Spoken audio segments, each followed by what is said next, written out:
தேவ பிள்ளைகள், உங்கள் நோக்கம் சரியா இருந்தால் உங்களை அண்ணாந்து பார்க்கிற ஒரு தெய்வம் ஆண்டவராகிய இயேசு கிறிஸ்து. இயேசு நான் எப்படிப்பட்டவனோ உனக்கு வெளிப்படுத்தணுமா என்று சொல்லி அந்த நோக்கத்துக்காக இயேசு அண்ணாந்து பார்க்கிறார். அந்த அண்ணாந்து பார்க்கிறதுக்கு அவருடைய செயல், யாருடைய செயல்? சகையு. யார் இன்னைக்கு சகையு? நீங்களும் நானும் தான். என் எண்ணத்தை பார்க்கிறார். ஆமேன். நீங்க எதுக்காக இங்க வந்து உட்கார்ந்துருக்கீங்க? ஒரு அற்புதம் நடக்கணும்னா அதெல்லாம் அசால்ட்டா நடக்குங்க. ஆமேன்.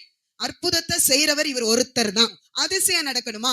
அதுவும் நடக்கும். ஆனா இந்த இயேசு எப்படிப்பட்டவர்? நல்லவரா கெட்டவரா? அவன் நன்மை செய்யறவரா தீமை செய்யறவரா? அப்படி ஒரு நோக்கத்துல வந்ததுனாலே இவரை ஆண்டவர் அண்ணார்ந்து பார்க்கிறார். ஆமேன். தேவ பிள்ளைகளே, நீங்கள் வருகிறதையும் உங்கள் நோக்கத்தையும் ஆண்டவர் பார்வைக்கு நீங்க என்ன பண்ணணும்? அவரை என்ன பார்க்க எப்படி பார்க்க வைக்கணும்?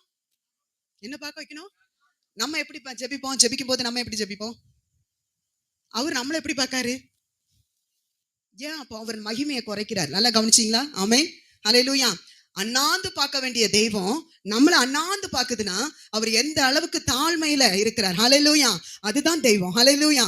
தேவ பிள்ளைகளே, உங்களுடைய என்ன தரமா இருந்தாலும் சரி, ஏழையா இருக்கலாம், பணக்காரங்களா இருக்கலாம், உங்ககிட்ட என்ன இருந்தாலும் சரி, கர்த்தர் உங்களை அண்ணாந்து பார்ப்பார். ஆமென். உங்களுக்கு இருக்கலாம், இல்லாம இருக்கலாம், உங்களை ஜனங்கள் நேசிக்கலாம், நேசிக்காமல் இருக்கலாம், கர்த்தர் உங்களை பார்க்கிறவர். ஆமென். நீங்க செய்யற வேலையை பார்க்கதான் செய்யறாரு. நீங்க நடந்து போறத, தனியா இருக்கிறத பாக்குறாரு. தனிமையில நீங்க பேசுறத கவனிக்கிறாரு. இந்த நல்ல தெய்வத்தை கரங்களை தட்டி மகிமைப்படுத்தலாமா? கர்த்தர் நல்லவர்.